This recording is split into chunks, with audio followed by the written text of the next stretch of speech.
c'est pas les lois, la marshava hein, et la shkafa de Tzniut. Nous dit le Rav, Tedvav, donc paragraphe 15, la Tzniut yachat min amidot atovot va'achashuvot. La Tzniut, c'est pas donc seulement une règle vestimentaire, c'est pas seulement des lois, c'est aussi et surtout une mida. C'est une qualité morale, c'est un attribut qui est le plus important. Cher Kadosh Baruch Hu d'Oresh Mibnei Israël Bichlal ou Bnot Israël Bifrat. Kadosh Baruch Hu nous demande à tout un chacun, aussi bien hommes que femmes. Bien entendu, les femmes sont plus concernées par la tzniut, mais il faut savoir que ça correspond et ça s'applique aussi aux hommes. Comme il est écrit dans le pasuk, Gid lecha Adam matov ou ma Hashem d'Oresh Mimecha ki masot mishpat ve'ahavat chesed v'atznea lechet im elokecha. Donc il est écrit dans Micha, dans le pasuk de Micha, d'accord? Eh bien, Kadosh Baruch Hu, il guide lecha Adam matov, il va te dire qu'est-ce qui est bon, il va te décrire quel est le chemin à suivre. Ou ma Hashem d'Oresh Mimecha, qu'est-ce que Kadosh Baruch Hu attend de toi? Ki masot mishpat ve'ahavat chesed.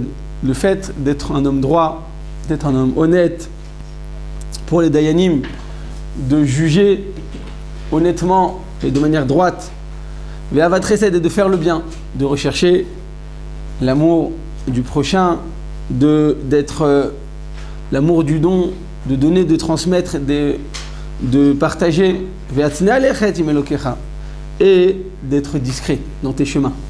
Donc dans le même passouk, on te dit qu'est-ce qu'Hachem il attend de toi, donc après ça n'a rien à voir, de faire du mishpat, donc d'être un homme honnête, d'être un homme droit, d'être un homme de justice, et d'être un homme bon, de chesed, et d'être tzanoa, et d'être un homme de discrétion.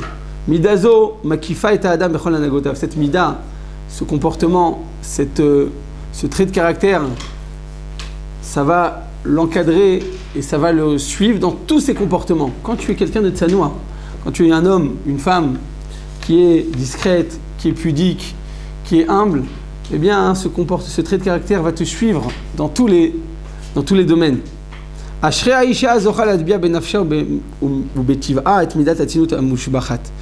Heureuse est la femme qui va réussir à acquérir et à imprégner son âme de cette mida que représente la tzniut,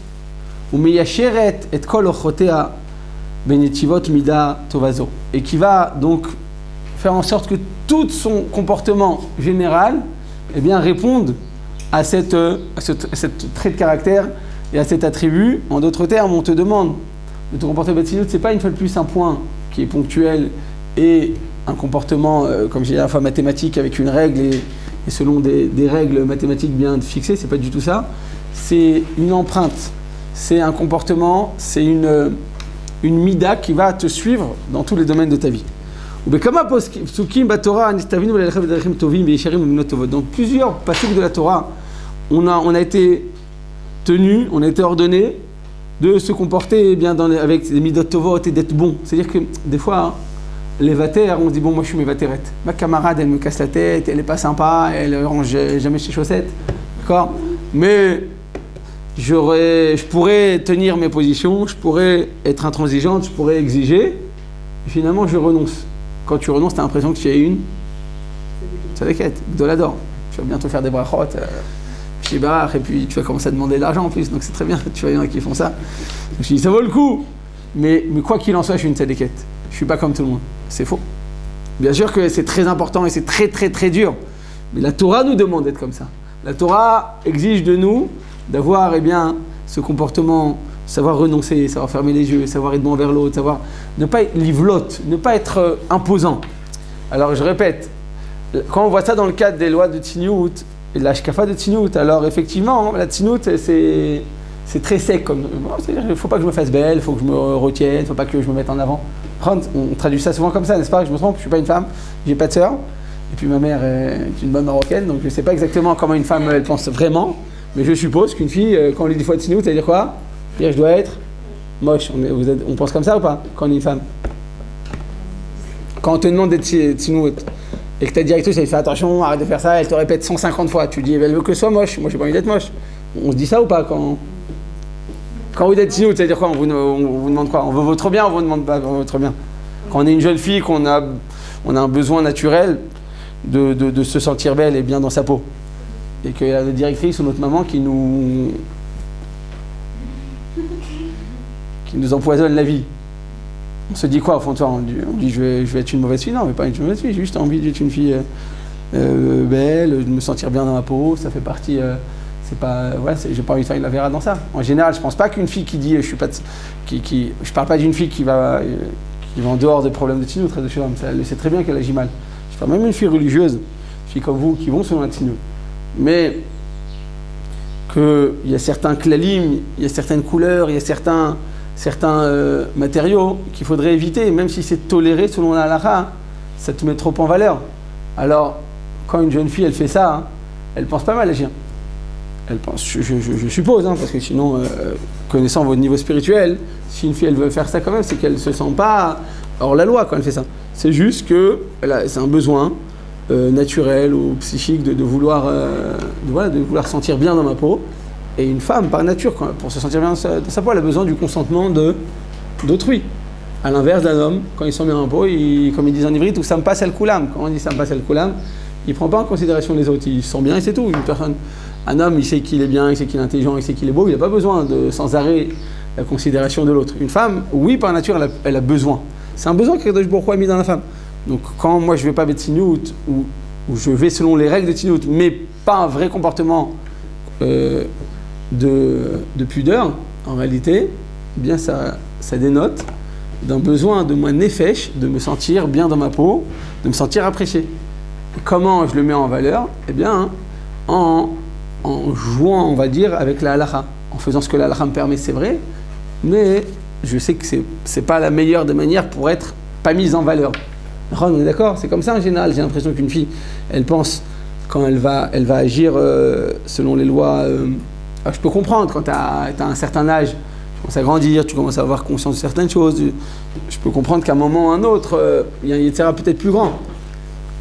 Je suppose aussi que ça dépend de chacune, et puis de sa maturité, et puis de l'expérience familiale qu'elle a eue, de l'entourage. Des fois, il suffit qu'une sœur ait une mauvaise expérience dans ses shidurim pour dire « moi je ne serai pas comme elle, moi ça va être plus facile pour moi de marier », et ainsi de suite. La dernière fois, je parlais avec un bachour, et il n'y a pas longtemps.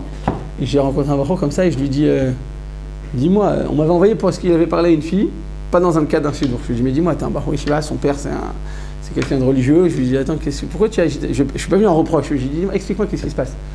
Il m'a dit comme ça.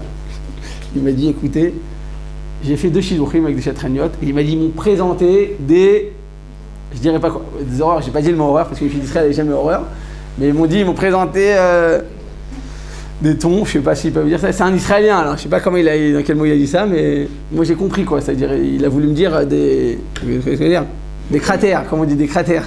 D'accord, c'est ce qu'il m'a dit, hein. J'aurais fait gravette.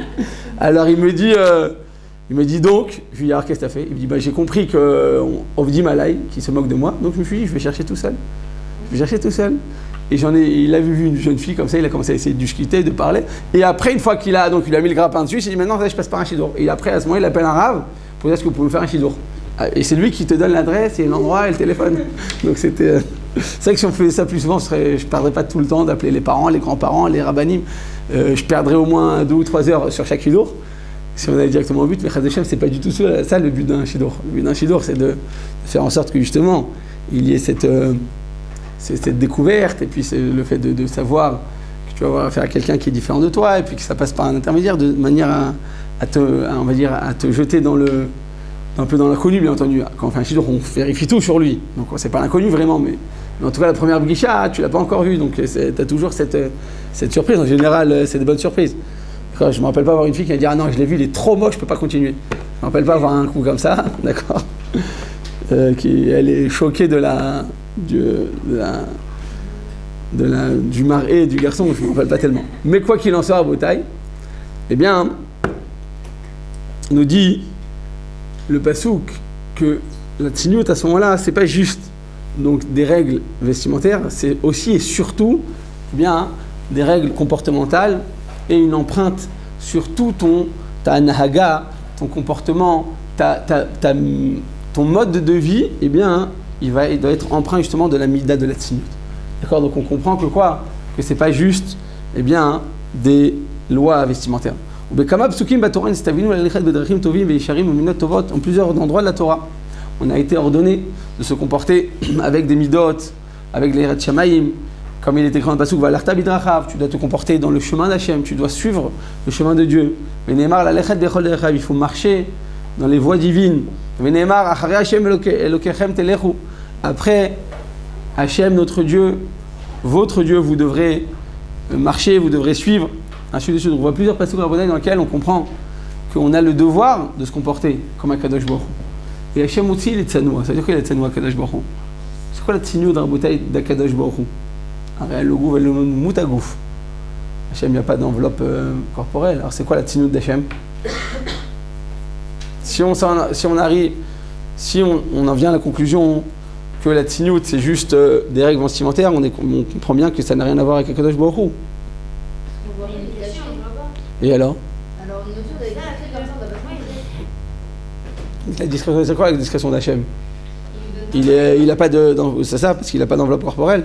Non, c'est pas ça, dans la nature, on voit pas qu'il est là, et pourtant il agit tout le temps. Il dit, il est Baal Echolot Kulam, il est tout puissant, et il pourrait, comme il dit, se montrer, s'imposer, c'est-à-dire que quand il voit qu'un rachat, il fait une avera contre Akadosh Baruch Hu, Berosh Galoui, en faisant exprès d'aller contre Hachem. Il fait les Achis. C'est quoi les Achis? Il se lève et il dit non, je ne crois pas en Dieu, il fait des choses pour provoquer l'Éternel. Qu'est-ce qu'il devrait faire Hachem normalement? Sur place, il devrait le foudroyer. Sur place, il devrait mourir. Ou pas? Oui, on est d'accord? Et là, qu'est-ce qu'il fait à Kadosh Baruch Hu? Il le laisse vivre. Non seulement il le laisse vivre, comme il dit le Tomer Dévora. D'accord? Il est quoi? Il aide, Chazak. Okay, c'est ce qu'il dit tout à l'heure. Il dit, Kadosh Baruch Hu, il dit Umelech, c'est un roi. Aval, Umelech Alouv, c'est un Dieu qui se laisse, qui se laisse, on peut s'exprimer ainsi, pas faire honte, pas piétiner, Shalom, mais il se laisse, non, Alouv, Shen Lecha Alouv Kamohu, comme ça il est écrit dans le Tomer Dvora, qu'Hachem qui il se laisse piétiner, mais comment on peut dire ça? Ouais, mais bon, piétiner, on peut pas dire ça sur Hachem, plus fin que ça, comme on pourrait dire, un terme. Hein? Ouais, ça c'est au sentier qu'on dit ça, arnaquer. Mais là, alouv, être alouv, c'est avoir honte, tu me fais honte et je me tais. Ouais, voilà. Ouais, mais il y a un mot, je vais chercher un terme plus précis. Mais vous avez humilié, ça c'est Hachem. Il dit, il se laisse humilier. Et il n'y a pas de plus grande humiliation que celle qu'on peut faire à Hachem. Qu'est-ce que ça veut dire? Hein? Ouais, Chazak, le mépris. C'est-à-dire quoi? Comment on méprise Hachem? Il dit normalement un roi, tu vas le voir, tu lui dis écoute, je crois pas en toi. Parce qu'à l'époque, quand il y avait des rois qui pouvaient faire la guillotine, tu vas voir, tu dis moi, vous n'êtes pas un vrai roi, vous êtes truc. Qu'est-ce qu'il te fait? Le roi sur place, il te prend une coupe la tête. Et tout va bien. On peut rien dire au roi, on est d'accord? Kadosh Baruch Hu, quand on vient, on est mitmared, on va se révolter contre Hachem. Qu'est-ce qu'il fait Hachem? Non seulement il nous laisse vivre, il ne va pas nous foudroyer, il ne va pas nous tuer. En plus de ça, il te donne la santé, il te donne la parnassa, il te donne les moyens de continuer à l'humilier, à le mépriser. Est-ce qu'on a déjà vu ça, Rabotai, qu'une personne, elle vient avec une balle de baseball, d'accord? Et elle te dit, je te frappe, tu lui dis, d'accord, frappe-moi. Et elle te donne un coup, la batte, elle va tomber, tu lui redonnes la batte, tu lui dis, tiens, vas-y, continue. Attends, je veux dire, c'est trop. Ran ou pas? Oui ou non? Même la Torah qui nous demande d'être humble et d'être bon et de s'éloigner des marloquettes, mais quand on te frappe, on t'a pas dit d'être bête non plus. Quand on te met une gifle, il ne faut pas attendre l'autre joue. Ça, c'est les crétins qui disent ça. D'accord? Il ne faut pas attendre la seconde joue quand on t'a déjà mis une gifle. Il faut te sauver, il faut te défendre, tu dois, oui, faire attention à ta dignité. Chez Kadosh Baruch Hu, Rabotai, il est tellement humble à Kadosh Baruch Hu, comme il dit le Tomer Dvora, que Hachem, le Ramak, Rabbi Moshe Kandra, il dit Kadosh Baruch Hu ou alouv ou melech alouv she'en alouv kamohu. Il n'y a pas de plus grand. Non seulement il est humble, non seulement il te laisse le mépriser, chas v'shalom, mais en plus, si tu désires le mépriser, il te laissera, il te donnera les moyens de le mépriser encore plus. C'est incroyable quand même. D'où ça vient ça, Rabotai? C'est quoi le shoresh, la racine de ce comportement chez Kadosh Baruch Hu? C'est la bonté, il est longanime, C'est la tsniout. C'est quoi la tsniout? Je devrais me mettre en avant. Je devrais j'ai un potentiel, j'ai une capacité. Je dois savoir l'énatzel, l'extérioriser et le mettre en avant quand il le faut. Je n'ai pas dit tout le temps, sinon c'est certain que c'est de la gava, tu mets tout le temps, une personne elle montre tout le temps que c'est le plus fort, le plus imposant. Mais quand maintenant tu es dans une situation où on va t'écraser, à ce moment-là tu dois être sur savoir garder ta position, savoir exprimer son avis, savoir tenir ses décisions jusqu'au bout. D'accord, on est d'accord. Donc la gava, on s'en éloigne totalement. La gava, c'est quand une personne elle vient, elle écrase tout le temps l'autre. Constamment ça, c'est très très très très grave. Il haït ça. D'accord, il a en haine. Haine à niveau, il dit je peux pas rentrer dans ton monde, je peux pas te voir. C'est la seule personne qui il dit je peux pas te voir. Un Mechalel Shabbat, un Mechalel Kippour, une personne qui va arriver avec une Goya, Dieu il va être longanime. Mais quand tu as de la gava, Dieu il peut même pas te supporter, il peut pas te sentir. Que Dieu préserve. Donc là, une personne qui a la gava qui va toujours écraser l'autre. Mais il y a maintenant la anava. C'est quoi? Ce qu'on nous demande, donc un juste milieu. Il faut être un âme, mais quand maintenant on vient t'écraser, quand maintenant on vient t'imposer, on vient te faire du mal, tu ne dois pas attendre l'autre joue. C'est le comportement que nous on doit avoir. Mais chez Akadosh Baruch Hu, c'est à l'extrême. Hachem, on vient, on se comporte avec contre le roi, on vient maintenant, quand tu fais une avera, c'est quoi? Tu dis à Akadosh Baruch Hu, toi tu as une volonté, moi j'en ai une autre, c'est moi qui décide. C'est ça, c'est un mered, c'est une gava, comme ça il est écrit dans les Sfarim Akdoshim, que le shoresh de toute la avérote qu'on fait, c'est de la gava. Pourquoi? Parce que tu mets ta volonté en avant. C'est toi qui décides. Donc c'est quoi la gava? Comme ça il m'a fait. Comme ça il a dit, moi je vais lui montrer qui je suis, je vais lui montrer que je suis plus fort, je vais montrer que je me laisse pas faire. C'est de la gava. Mais dans la Hakadosh Baruch Hu, il n'y a pas de juste milieu. On voit que c'est à l'extrême. Il est humble, c'est la hanava totale. C'est-à-dire que même quand on vient se révolter contre Akadosh Baruch Hu, non seulement il te laisse et il te tue pas, mais en plus il te donne les moyens de le faire. Il te rend le bâton, que tu utilises pour le pour le chasser. Il te le donne le bâton, tiens, il est tombé de tes mains, reprends-le. D'ailleurs, je crois que la Gemara raconte ça sur Daba Menetina. La Gemara, elle dit, la Gemara dans Kiddushin, page 31, elle dit, c'est quoi l'exemple de Kavodorim maximal qu'on a vu? Alors c'est Esav, Aracha. La Gemara elle amène l'histoire de Dama Benetina. C'était un goy qui avait son père, ils avaient une ferme, il avait la vache rousse. Pardon, ils n'avaient pas une ferme, ils avaient des diamants. Et lorsque les Kohanim ils ont perdu dans le pectoral, dans le Choshen Mishpat, ils ont perdu ce diamant, le Shoham, ils sont partis le voir, c'était le seul qui avait ce diamant. Il a dit je peux pas vous le donner, mon père dort. Ton père dort, il va être milliardaire en 2 minutes. Ils étaient prêts à donner, ils ont dit on te donne tout ce que tu donnes nous maintenant, sinon on va devoir aller faire le tour du monde pour pouvoir retrouver ce diamant. Mais on a besoin immédiatement, on te donnera tout, le double, le triple du prix. Il a dit non, mon père il dort, je le dérange pas. Qu'est-ce que je vais lui envoyer comme récompense? Paradouma, il lui a donné la vache rousse. Et ils lui ont donné finalement 10 fois le prix de ce diamant. Et alors? Eh bien, la Gemara dit là-bas, dans Métina, il avait un niveau de Kvodorim tellement grand que quand ils sont venus, il était important, c'était un homme, un riche négociant, il était assis au bout de table, comme ça, il avait tous les honneurs de tout le monde. Et lorsqu'ils sont venus et que sa mère elle est venue, elle a giflé avec le gant, c'est à l'époque des mousquetaires. Vous connaissez les mousquetaires? Il prenait un gant comme ça, il te faisait un soufflet. Il ne va pas se salir la main ou s'abîmer la main en te mettant une gifle. Il te prend le gant et te gifle comme ça, de cette manière. Ça, la honte que tu as de ça, c'est encore plus qu'une gifle. Une gifle, c'est un coup. Alors, il a été touché, tu l'as touché, donc c'est très très très grave. Hein. Il y a écrit Kol ha-soter lo shel chavero ki lo soter lo shel makom. Celui qui met une gifle à son prochain, c'est chas v'shem, comme s'il mettait une gifle à Kadosh Baruch Hu. C'est très très très très très grave. Mais la Gemara dans Choshen Mishpat, le Shulchan Aruch, il dit qu'il y a des knas, il y a des amendes qu'on va donner en fonction du mal que tu as fait à l'autre. Par exemple, tu as déchiré ses habits pour un homme, c'est une honte, tu vas devoir marcher maintenant torse nu comme ça dans la rue, devant tout le monde, il va avoir très honte, donc tu vas devoir le payer de la honte. Ou bien tu l'as craché sur le visage, cette honte qu'il va avoir, ça a un prix, ça coûte, c'est très, très cher. D'accord? Il y a un tableau comme ça de Nezakim et de dédommagement par rapport à la honte ou au mal que tu lui as fait.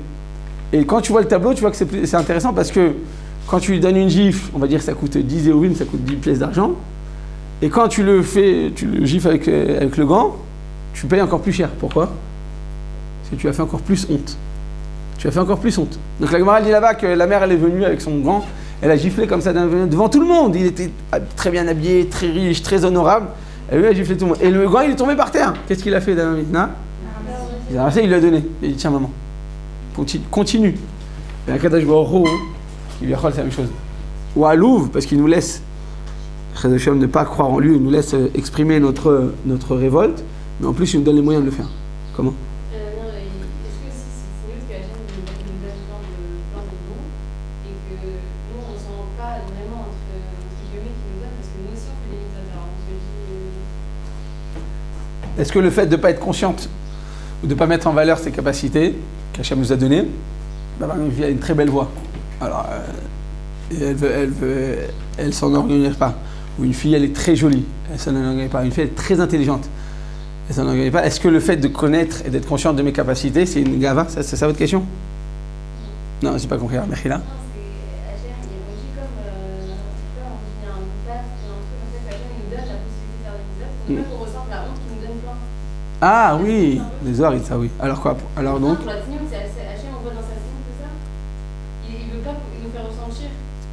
Ah, il a fait. Je sais pas si je suis bien. Ouais, je comprends. Là, je vais expliquer la question de Chirel dit comme ça, écrit dans le Zohar, que on est sur terre pour faire des mitzvot. On fait des mitzvot pour pouvoir sanctifier mon Akadosh Baruch Hu.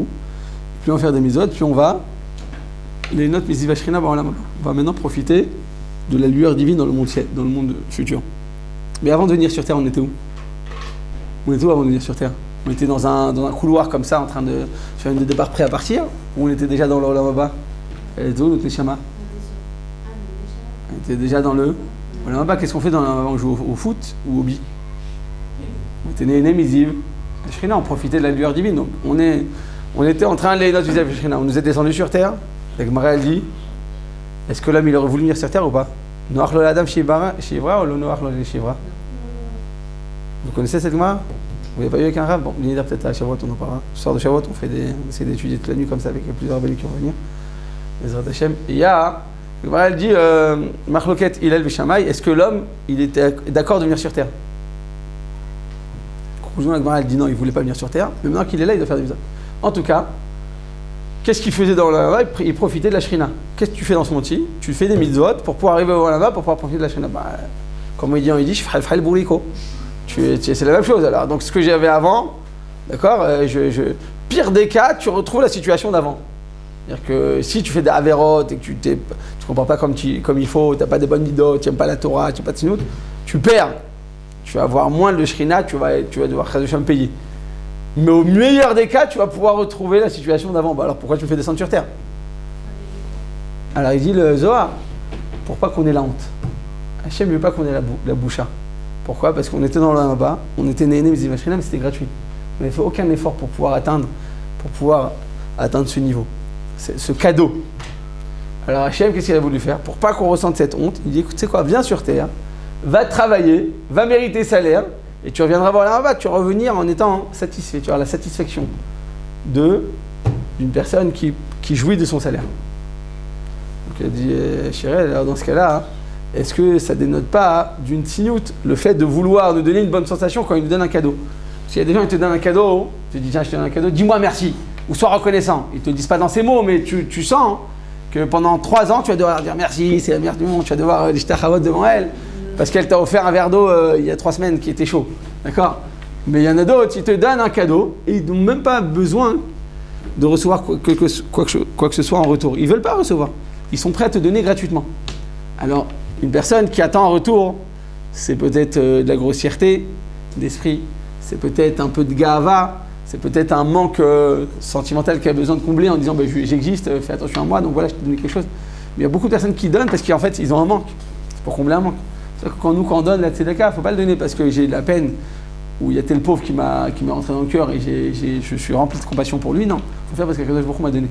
J'ai aussi des sentiments humains, mais je ne le fais pas que pour ça, je le fais surtout parce que Kadosh Baruch Hu m'a donné.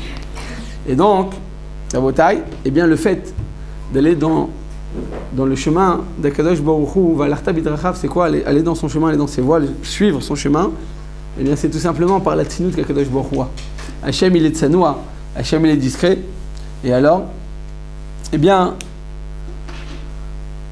on a le devoir d'être nous aussi discrets. Et regardez Abotai dans la Ehara Yudzaïn, la remarque 17 en bas du livre, la page 26. Katav Rambam Ilchot Deot Perek Aleph Alachahe. Le Rambam il écrit dans les lois d'éthique et de morale. Umetzuvim anu lalechet bedrachim atovim vayesharim. On a l'obligation, on a le devoir d'aller dans les chemins de la bonté et de la droiture. Chez Nehemar Valarta bidrachav. Mais le pasuk, tu dois aller dans son chemin. Ou Besefer Amitzvot, et dans le Sefer d'Amitzvot, le Rambam il écrit quoi? Sivanu bezel idamot boit ale kefi yecholtenu. On a donc l'obligation, le devoir de lui ressembler selon nos capacités. On doit ressembler à... Pourquoi tu dis selon des capacités de Dvorah? Pourquoi Hachem il nous dit tu dois ressembler à Hachem selon nos capacités? Qu'est-ce qu'il rajoute en disant ça? Hein? C'est quoi l'athlète? C'est-à-dire que... Top.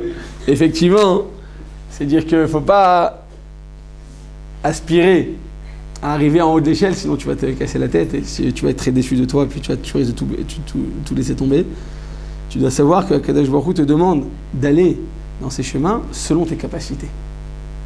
D'accord? Il ne faut pas non plus pousser mémé dans les sorties. Il y a un juste milieu à avoir et faire les choses avec intelligence. Oui, aspirer à voir haut, mais en étant conscient de tes capacités pour ne pas brûler des étapes. D'accord? Kefi yecholtenu. Ma'urachum afatarachum. C'est-à-dire que Dieu il est bon, il est miséricordieux, toi aussi tu as le devoir d'être miséricordieux. Ma'u gomel chasadim afata gomel chasadim. Il est bon, il fait du bien, il prodigue du bien, des bontés envers l'autre. Et bien nous aussi on a ce devoir. Il est aussi écrit, on doit le devoir d'aller dans ces chemins.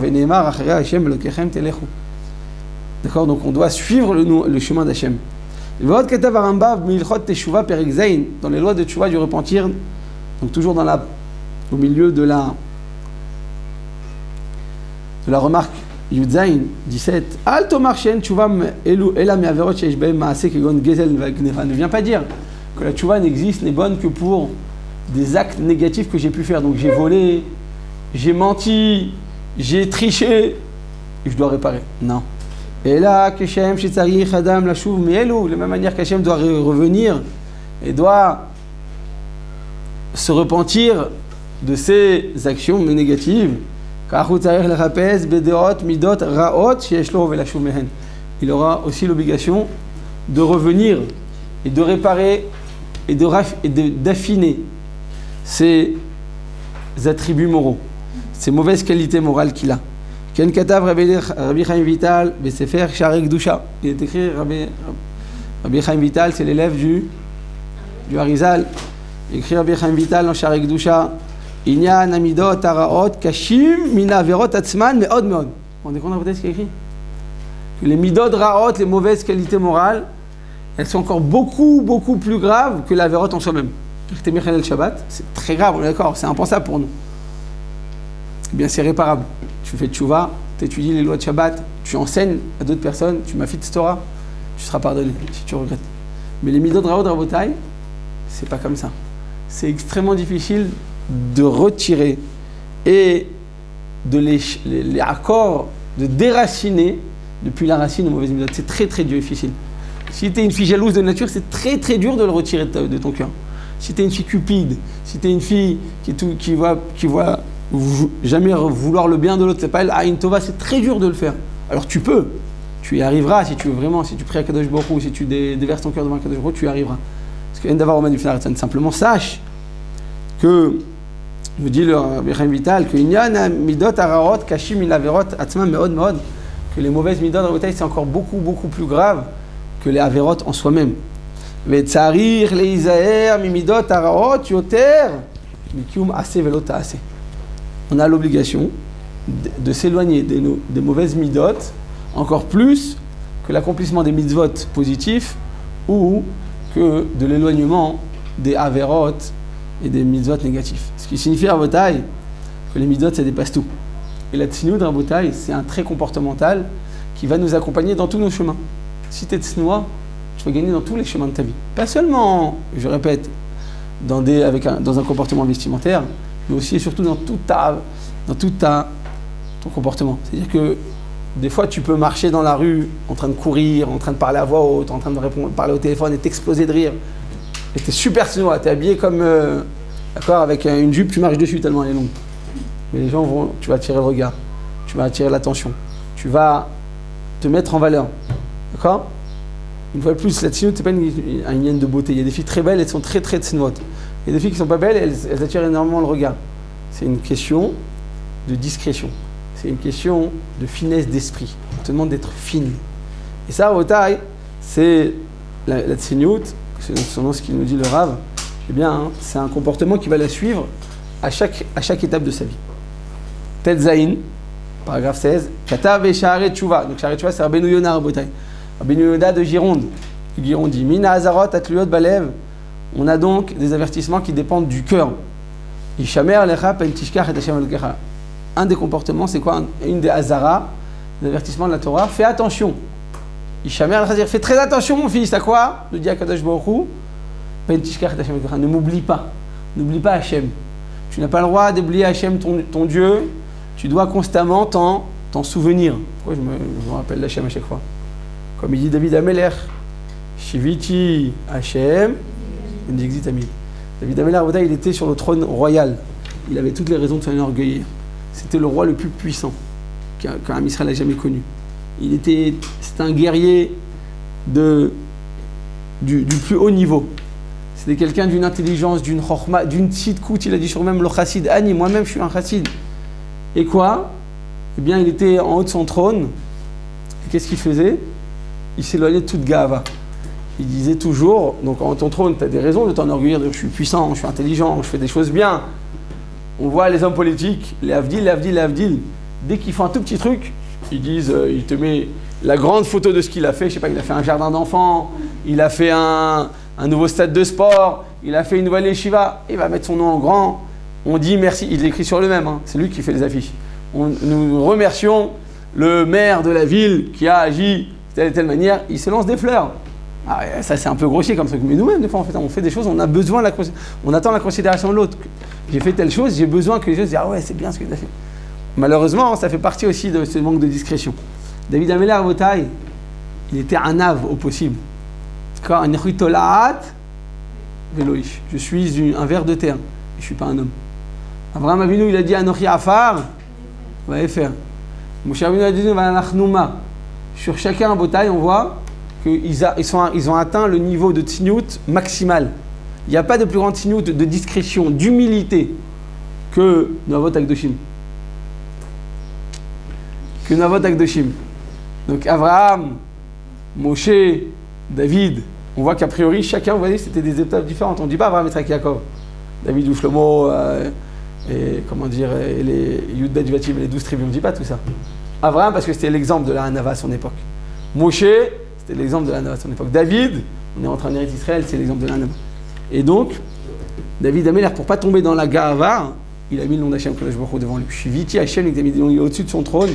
Au lieu de regarder tous les biens et toute la puissance et tout le pouvoir qu'il a et de s'enorgueillir, il pense toujours à Kadosh Baruch Hu, toujours il a peur. Shiviti Hachem Ikdamid, je vois Hachem, nom de Dieu devant moi, et de cette manière, eh bien, je me renforce. Uzar nous baiser l'iskor et Hachem idbarar becholet. Donc on a l'obligation et le devoir de se souvenir du nom d'Akadosh Baruch Hu à tout moment. Chayav adam leishtadel liknot lenafshot tamid.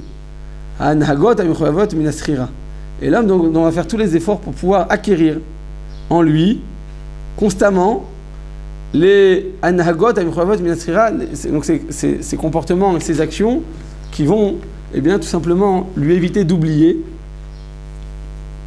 כמו היראה והצניעות וקישוט המחשבות כי זה הקודש השיגו כל הנהגה נאווה והמתירה בעליה Mischirat Hashem Yitbarach. Donc nous dit Rabbeinu Yonah dans Sha'aret Tshuva, que l'homme, eh bien, il a toujours besoin dans sa crainte, dans sa discrétion et dans ses pensées constantes, de toujours se rappeler que Kadosh Baruch Hu, il est là, c'est lui qui nous dirige.